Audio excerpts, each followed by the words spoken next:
दोस्तों, मैं अमित विशिष्ट आपके सामने हूं। आज हम लोग डोनाल्ड ट्रंप के उस ट्वीट के बारे में बात करेंगे जिस ट्वीट ने पूरी दुनिया को हिला के रख दिया है। ट्रंप ने ब्रिक्स देशों के उस विचार पर रिएक्ट करा जिस विचार पर ब्रिक्स के नेताओं ने मंथन करा था। ब्रिक्स के नेताओं ने कोशिश करी थी कि अगर ब्रिक्स देश, जो ब्रिक्स ग्रुप है, संगठन है, इसमें जो शामिल 9 देश हैं, ये यूरोपियन यूनियन की तरह है। जैसे यूरोपियन यूनियन ने यूरो मुद्रा चलाई है, वैसे ही ब्रिक्स देश अपनी मुद्रा चलाएं।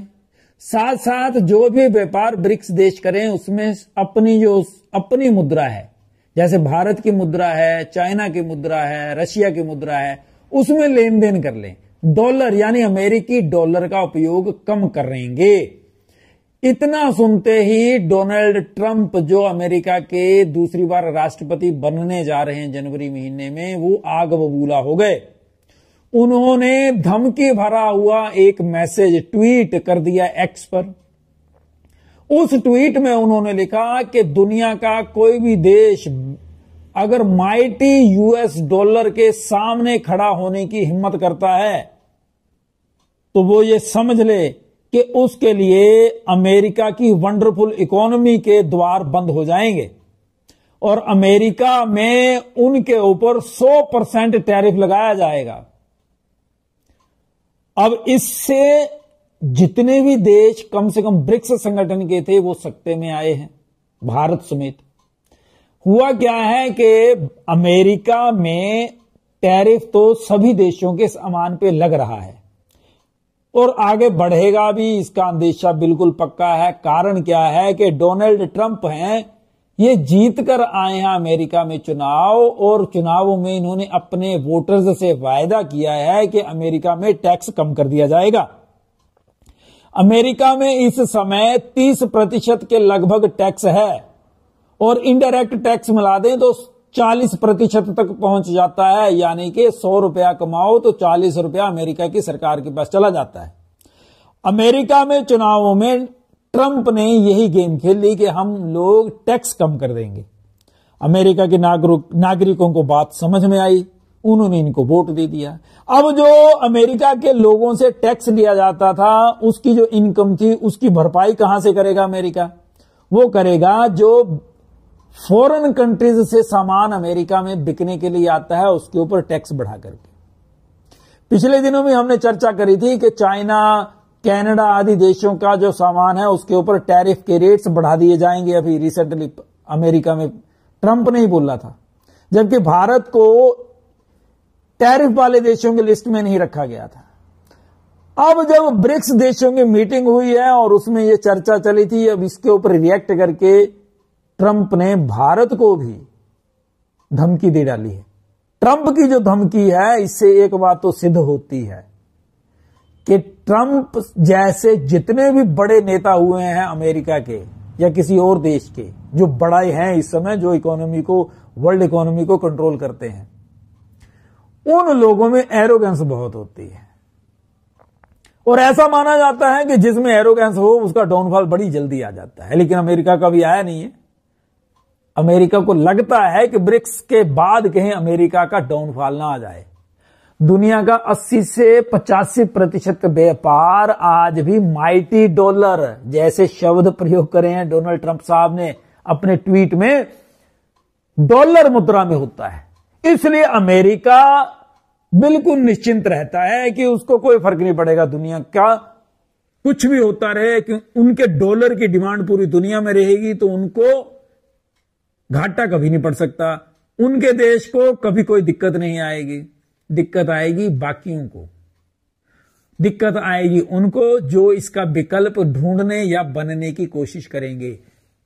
अमेरिका के जितने भी नेता हुए हैं, इन्होंने एक ही बात सिद्ध करने की कोशिश करी है कि we are the best and we are the leader. हम जो बोलेंगे, जो चाहेंगे वो करेंगे। उसका अब ऐसा ही नहीं है कि वहां से ही करते हैं। आप देख लो भारत का, अगर आप भारत के परिप्रेक्ष्य में देखेंगे कि भारत में आप बताओ कोका कोला कंपनी, पेप्सी, इनका मालिक कौन है? आपको पता है? कभी विरोध किया आप लोगों ने? भारत की जनता ने किया हो इसके बारे में कि कोका कोला टॉयलेट क्लीनर है जी, इससे हमारे बच्चों की किडनियां खराब हो गई जी, इससे हमारे बच्चों का लीवर खराब हो गया जी, इससे हमारे बच्चों की हड्डियां समाप्त हो रही हैं जी, कैल्शियम खत्म हो रहा है जी। कभी किया किसी ने? जॉनसन एंड जॉनसन इतनी बड़ी कंपनी है पूरी दुनिया में, उसके ऊपर अरबों खरबों रुपए का फाइन हुआ। भारत में कभी किसी ने विरोध किया उस कंपनी का कि तुम्हारा सामान यहां पे इतना जहरीला है जी? कभी बोला किसी ने?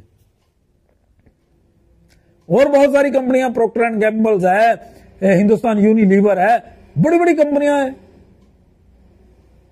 हम लोग किसका विरोध करते हैं? पतंजलि का, अंबानी का, अडानी का क्यों करते हैं? टाटा का, बिरला का, चाहे कोई भी अपोजिशन में होगा, वो अपने देश की कंपनियों के विरुद्ध में बोलेगा। अमेरिका या बाहर की जो फॉरेन कंपनीज हैं, इनके मालिक के बारे में आपको पता नहीं है? जितनी भी मैंने कंपनी कोका कोला समेत नाम लिए हैं, नेस्ले के मालिक का पता आपको? कभी विरोध सुना किसी ने? जरा सा मैगी का विरोध हो, उसके बाद कभी कोई बातचीत हुई हो, कभी किसी तरह का गवर्नमेंट ने कुछ करा हो इनके खिलाफ? ये भाई बहुत बड़ा माफिया है, ये पोषित है अमेरिका द्वारा, क्योंकि अमेरिका का व्यापार इन बड़ी बड़ी कंपनियों के थ्रू चल रहा है। उनको पता है, वो पूरी मार्केट में पैसा बहाते हैं, न्यूज चैनल्स को पैसा देते हैं। स्पॉन्सरशिप क्या होती है? उसके बाद ये जो एडवर्टाइजमेंट के लिए प्रोग्राम स्पॉन्सर करना, न्यूज स्पॉन्सर कर देना, ये क्या होता है? इनके खिलाफ कोई नहीं बोलेगा। क्यों नहीं बोलेगा? पैसा आ रहा है वहां से, रेवेन्यू। क्योंकि वो रेवेन्यू हमारे यहां उनके लिए थोड़ा होता है, हमारे यहां तो डॉलर बहुत बड़ी बात हो जाती है ना। वो उस चीज का फायदा उठाते हैं। गरीब देशों को वहां इनका सामना करने में इस कारण दिक्कत आती है। भारत का सौभाग्य मान लो आप, पिछले 10 सालों में भारत ने बहुत बड़ी यात्रा तय करी है और भारत इस लेवल पर पहुंच गया है कि अब हम लोग आंखों में आंख डाल के बात कर सकते हैं।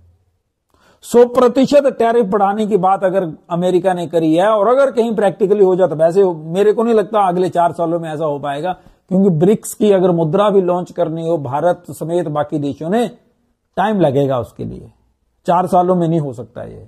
हां, सिस्टमैटिकली होगा, क्योंकि ये संभावना अभी जाहिर करी है ब्रिक्स ने। अमेरिका डावाडोल हो रहा है। आप देखिए, एक तो हेकड़ी भी झाड़ रहे हैं, कहीं ना कहीं अंदर खाते से डर भी है कि अगर इन्होंने मुद्रा बना ली तो डॉलर की मांग कम हो जाएगी। जैसे डॉलर की मांग कम हो जाएगी तो उनकी इकोनॉमी भी डावाडोल होगी।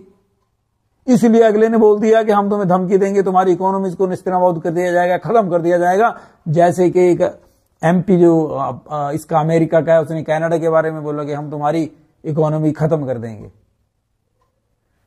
इतनी धमकियों से चल रहा है, तुम साला ऐसे नहीं करो, हम तुम्हें ऐसे कर देंगे, करो। ये है उनकी फॉरेन पॉलिसी। आप उनकी फॉरेन पॉलिसी को देखो, उन्होंने अफ्रीका को उठने नहीं दिया। अफ्रीका महाद्वीप आज भी गरीबी से, बीमारियों से लड़ रहा है, उनको उठने नहीं देते। वहां पे उन्होंने हथियार बांट दिए लोगों को, लड़ते रहो सालो, मरते रहो आपस में। क्यों? बादशाहत ना कहीं खत्म हो जाए।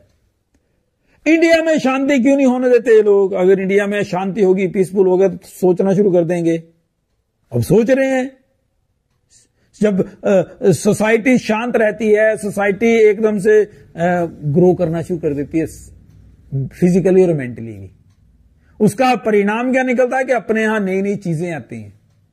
हम लोग वर्ल्ड लेवल के सोच रखने के साथ साथ उनको कंपटीशन देते हैं। यही वो नहीं चाहते, वो यही नहीं चाहते हैं। इसलिए आने वाले दिन बड़े ज्यादा ध्यान देने वाले होंगे भारत समेत पूरी दुनिया को, क्योंकि एरोगेंस अमेरिका की और उनके अंदर जो भय है ये बढ़ेगा। अब ऐसी स्थितियों में हमें ग्रो भी करना है और भारत की इकोनॉमी को, भारत के लोगों को नुकसान भी ना हो, यह भी देखना है। इसके लिए हमारा नेतृत्व कुशल है, ऐसा मैं मानता हूं, लेकिन फिर भी और ज्यादा प्रिकॉशंस रखने की जरूरत रहेगी। बैलेंस बना करके चलना पड़ेगा। क्यों? कि अब हम इस स्थिति में हैं कि अगर कोई हमें धमकी दे तो हमारे रिएक्शन को इग्नोर नहीं कर सकता वो। पिछले 10 सालों में हमने ये योग्यता तो प्राप्त कर ली है। आपको क्या लगता है कमेंट जरूर करिएगा। जय हिंद।